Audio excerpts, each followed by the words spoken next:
तो दोस्तों अब हम लोग जा रहे हैं टॉप 5 दुर्गा पूजा पंडाल आप लोगों को दिखाने के लिए, जो कि बनारस में लग चुका है। यह पंडाल दोस्तों हम रेटिंग वाइज कर रहे हैं अलग। तो चलिए दोस्तों तक मैंने अनगिनत घटनाओं को देखा और अनुभव किया है। आज मैं आपको एक अद्भुत कथा सुनाने जा रहा हूँ, जो देवी कात्यायनी के उस महान सफर से जुड़ी है, जहाँ वे महिषासुर मर्दिनी के नाम से विख्यात है। यह कथा नवरात्रि के प्रारंभ से लेकर धर्म की अधर्म पर विजय तक की यात्रा को दर्शाती है।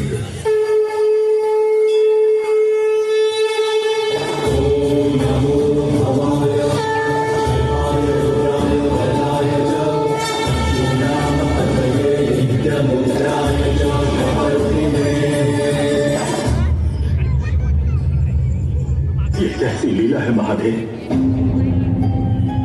आपकी अनुमति भी है और मेरा प्रयास भी। इसके उपरांत भी मैं आपकी परिक्रमा क्यों नहीं कर पा रहा हूं महादेव? परिक्रमा भक्त और भगवान के मध्य अटूट बंधन है ऋषिवर। भक्त के रूप में आप पूर्ण हैं, किंतु भगवान के रूप में मैं अपूर्ण। मेरी परिक्रमा करने से पूर्व अपने इष्ट का वास्तविक स्वरूप जान लो भृंगी। वो कभी पूर्ण पुरुष नहीं है, उसका वाम अंग पूर्णता पार्वती। तुम्हारा रस है अर्ध नारी, अर्ध नारी, अर्ध नारी। पुरुष का आधा भाग नारी, पुरुष का वाम अंग नारी ही। महादेव नामक ये ईश्वर वास्तव में अर्धनारेश्वर है, अर्धनारेश्वर है, अर्धनारेश्वर।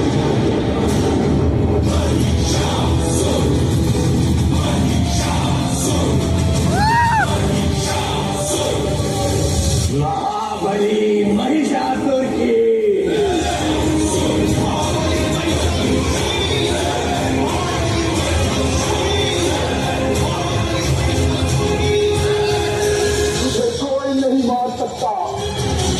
ना ब्रह्मा, ना तुम और ना ही स्वयं महादेव।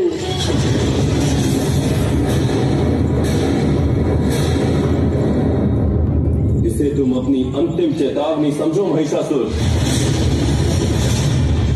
और मैं कहता हूँ आगे बढ़ो महिषासुर। आज ब्रह्मलोक और मैत्री के साथ साथ कैलाश के भी स्वामी बन जाओ।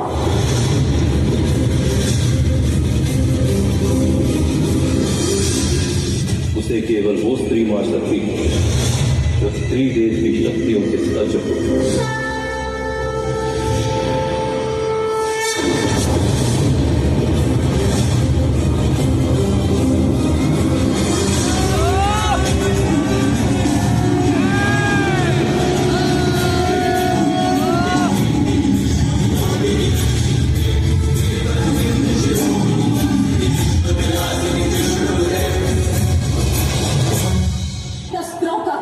पहन लो या वरदान का अमृत पान कर लो।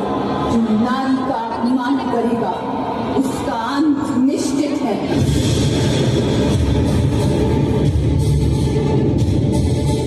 जो नारी को हीन दृष्टि से देखेगा उसकी दृष्टि सदा के लिए बंद होगी। जो नारी की शक्ति का उपहास करेगा वो स्वयं अशक्त होकर भूमिशायी होगा।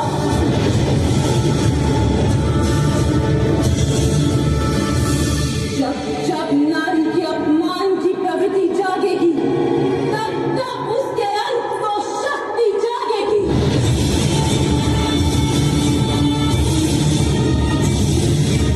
अहंकार आज तुम्हारे साथ साथ इस अहंकार का भी अंत कर दूंगा मैं,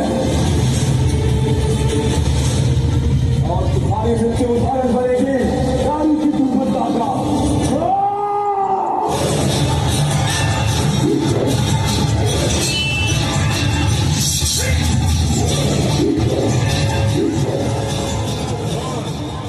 माननीय न्यायाधीश महोदया, माता जगदम्बा पधार रही हैं। जगत जननी माता जगदम्बा की जय।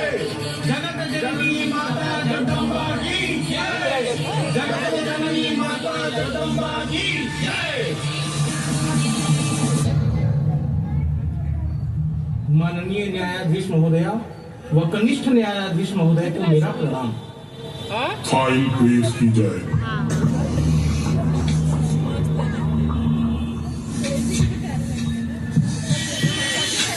कार्यवाही शुरू की जाए। योर ऑनर, ये शख्स जो कटघरे में खड़ा है और इन जैसे लोगों ने पूरे देश ही नहीं अपितु पूरे विश्व में अपने दहशत व आतंक से एक ऐसा माहौल बना रखा है कि आज घर की बेटियां घर से निकलने से घबराती हैं और खुद को सुरक्षित महसूस नहीं कर पाती हैं। योर ऑनर, ये लोग न जाने कितने बेगुनाह एवं बेजुबानों को मौत के घाट उतारते हैं। इतना ही नहीं, इन लोगों ने न जाने कितने धार्मिक स्थलों को नष्ट कर दिया। योर ऑनर, सारे देशवासियों की यही अपील है कि इन जैसे लोगों को कड़ी से कड़ी सजा दी जाए, ताकि ये लोग ऐसा करने से पहले 1000 बार जरूर सोचें। मेरी आपसे दरख्वास्त है कि इसे फांसी की सजा सुनाई जाए।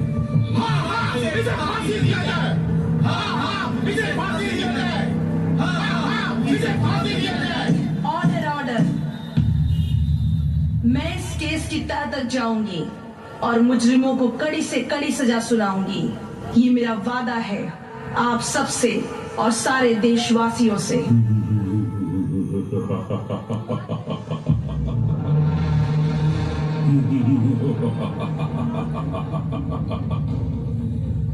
आज तुम भले मुझे फांसी पर लटका दो, लेकिन मेरे जैसे लाखों करोड़ों लोग पूरी दुनिया में फैले हुए, मुझ जैसे लोगों को खत्म कर पाना तुम सबकी बस की बात नहीं।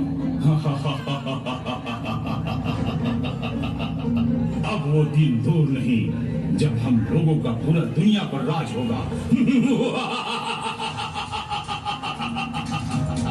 फिर कानून भी हम होंगे, जज भी हम होंगे, वकील भी हम होंगे, फैसला भी हमारा होगा और मुजरिम होंगे तुम सब।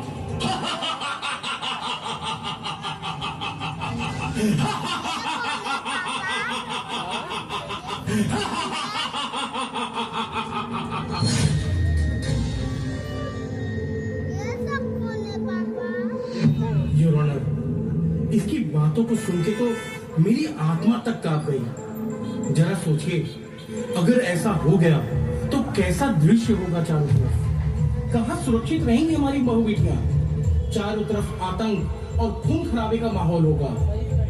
कितना भयानक होगा वो दृश्य। तनिक सोचिए योर ऑनर, तनिक सोचिए, अगर जल्द इनका कुछ इलाज न किया गया तो ये पूरी पृथ्वी को नष्ट कर देंगे। मेरी आपसे दरख्वास्त है कि इसे ऐसी सजा दीजिए जिससे इन जैसे लोगों को दोबारा ऐसा घिनौना कार्य करने से पहले 1000 बार सोचना पड़े। माता हम सब पर कृपा करे, कृपा करे माता हम सब पर कृपा करे। Order order.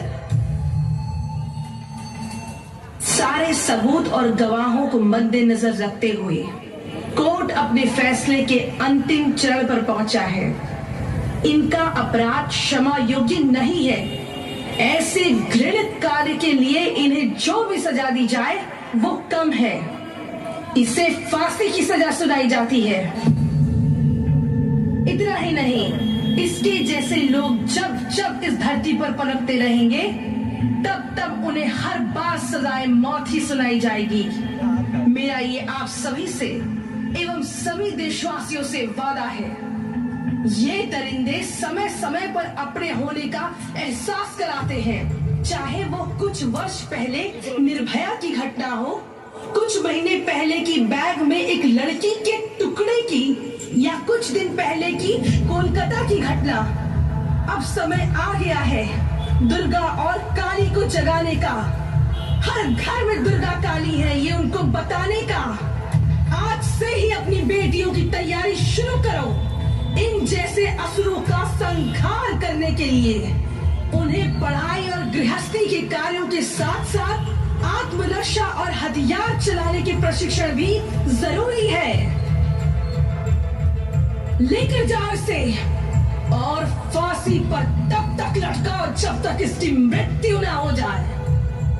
नहीं नहीं नहीं, छोड़ो मुझे। नहीं नहीं नहीं, मुझे छोड़।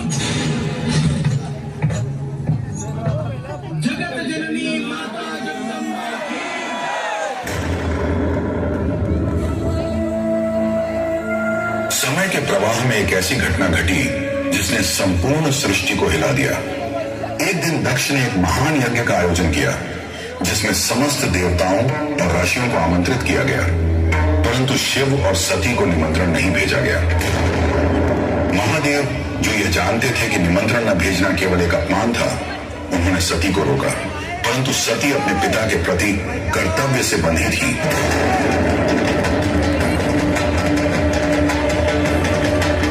यज्ञ में पहुंचने पर दक्ष ने भगवान शिव का अपमान किया।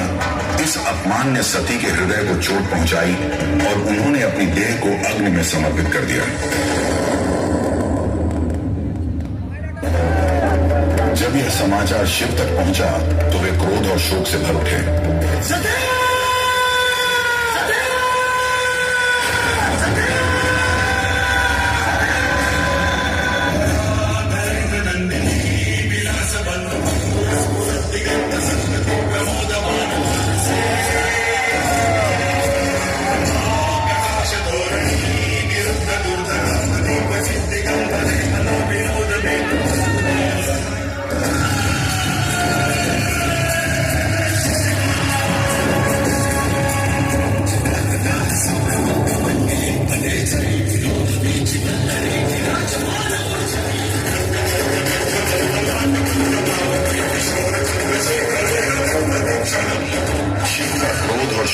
ऐसा प्रचंड था कि संपूर्ण ब्रह्मांड डगमगाने लगा और संपूर्ण सृष्टि में असंतुलित छा गया। देवता भयभीत होकर भगवान विष्णु का आवाहन करने लगे।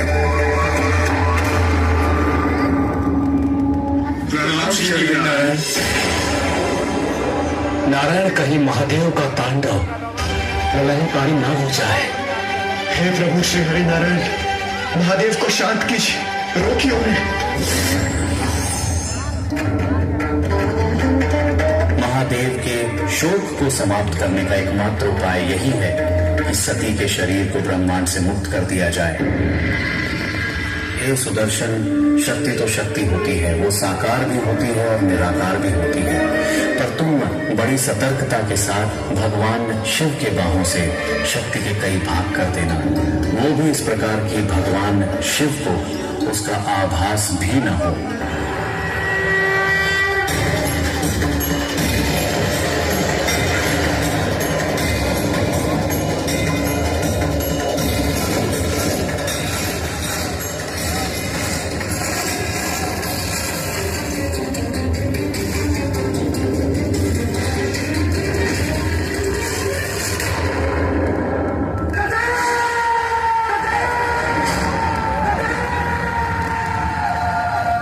विष्णु ने सती के शरीर को सुदर्शन चक्र से विभाजित कर 51 टुकड़े कर दिए, जो पृथ्वी के विभिन्न स्थानों पर गिरे। जहां जहां ये टुकड़े गिरे वहां शक्तिपीठों की स्थापना हुई। उन पवित्र स्थलों में से एक कामाख्या शक्तिपीठ था, जहां सती का निचला अंग गिरा। यह स्थल शक्ति और भक्ति का अद्वितीय प्रतीक है।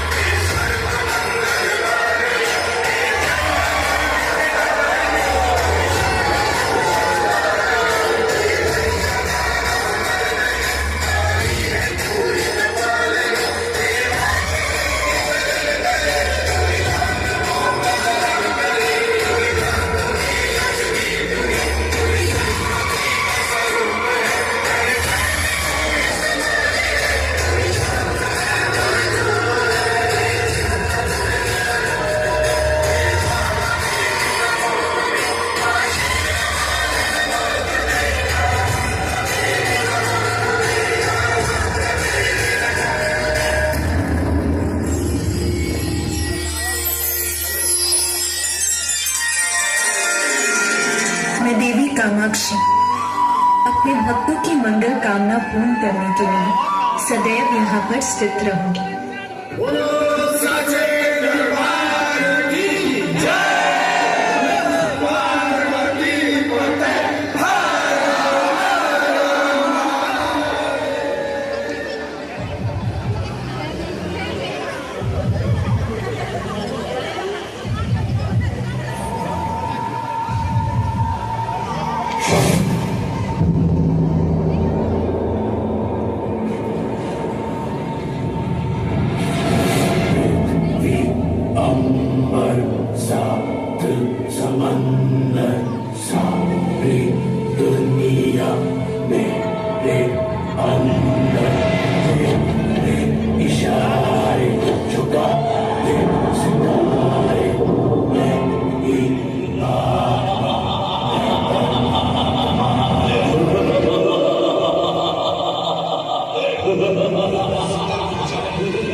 कुछ अनर्थ होने वाला है।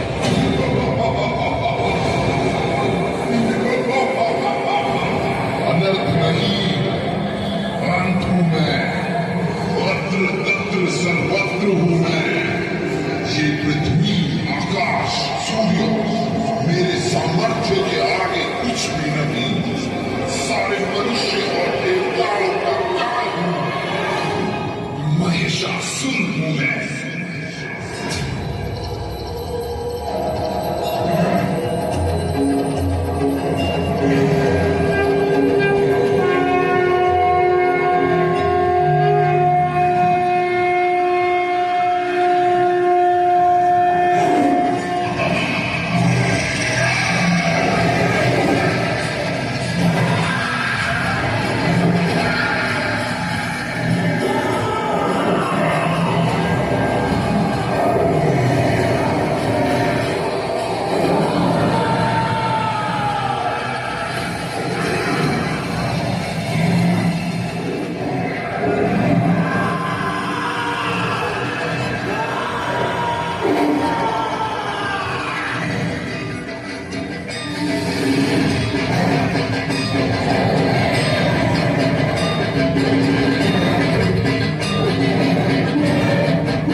तुम्हारा द्वारपाल, इसीलिए तुम्हारी आज्ञा का पालन ही कर रहा हूं।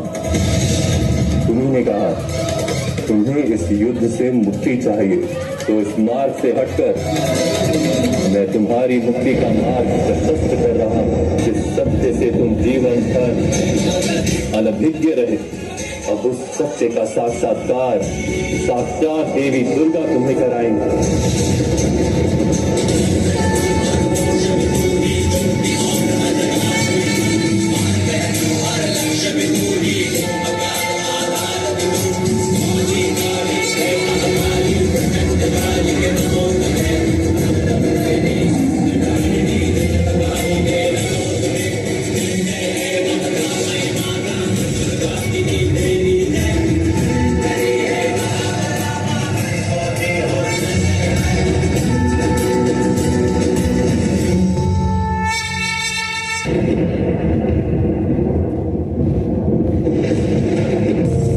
ये सब क्या है? कैसी माया है? ये माया नहीं, पूरे काल की छाया है, मुझ पर पड़ चुकी है।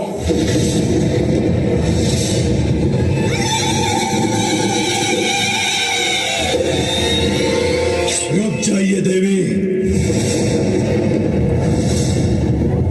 अभी आपने कहा था ये युद्ध नहीं, अभी तो द्वंद्व युद्ध है, और नियम अनुसार द्वंद्व युद्ध में आप इस प्रकार से मेरा अंत नहीं कर सकती। द्वंद्व युद्ध का नियम है कि मैं स्वयं अपना विरोधी योद्धा चुन सकता हूँ, तो इस नियम का पालन करने का वचन दोगी।